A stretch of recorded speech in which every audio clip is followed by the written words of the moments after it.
Pour s'enquérir personnellement du vécu quotidien des habitants du Haut-Katanga et palper du doigt la réalité de la gestion de la chose publique dans tous les domaines, le député provincial Juvenal Kitungwa met à profit ses vacances parlementaires sur le terrain de la recherche des solutions aux problèmes de développement de la province. Accompagné de son collègue élu de Kambov, Papi Swana, l'élu de Lubumbashi a rencontré le maire de Likasi. Avec ces derniers, ils ont abordé plusieurs questions, notamment celles relatives à la gestion administrative et à l'assainissement de la ville, à la participation des entreprises minières au projet de développement communautaire. Du point de vue de l'administration, il faut noter que la ville est suffisamment administrée.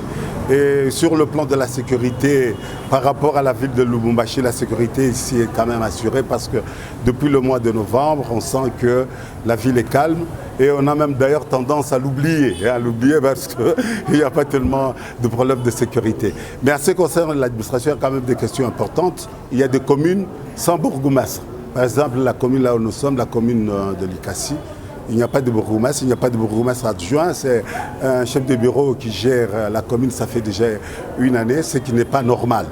La commune de Chituro aussi n'a pas de bourgmestre adjoint. Il faudrait absolument que nous puissions voir avec le gouverneur de province s'il y a lieu de nommer ses responsables, même à titre intérimaire. À ces jours, la mairie de Likasi connaît un problème de paiement de ses agents suite à la non-rétrocession de la province de la part du Likasi, une situation qui asphyxie l'administration urbaine. Une autre question qui se pose du point de vue de l'administration, c'est également des problèmes de paiement des agents. Et de ce côté-là, comme vous le savez, les budgets de nos mairies, les budgets sont complètement serrés. Serrés tout simplement parce que la province ne veut pas verser ou ne veut pas rétrocéder le taxe d'intérêt commun. Et là, nous interpellons Monsieur le gouverneur, nous interpellons Monsieur le ministre des Finances. Ils doivent payer les taxes d'intérêt commun. Le fait de ne pas payer, c'est un détournement. Et nous, comme Assemblée, nous rentrons en session le 30 mars. Et là, nous allons interpeller le gouverneur de province pour que le plus rapidement possible que les villes, que les entités territoriales décentralisées puissent recevoir les taxes d'intérêt commun et avec cet argent qu'ils puissent administrer nos villes, nos communes et nos chefferies et nos secteurs de la bonne manière.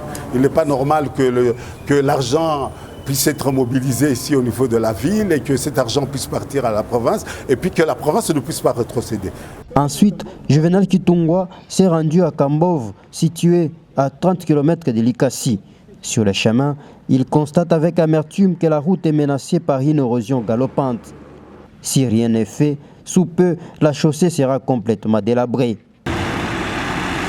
La circulation sur cette voie des véhicules à gros tonnage et parfois en surcharge commence à certains endroits à affaisser la chaussée. Problème auquel il faut ajouter les erreurs de construction de la route qui traverse une zone marécageuse sans une protection particulière.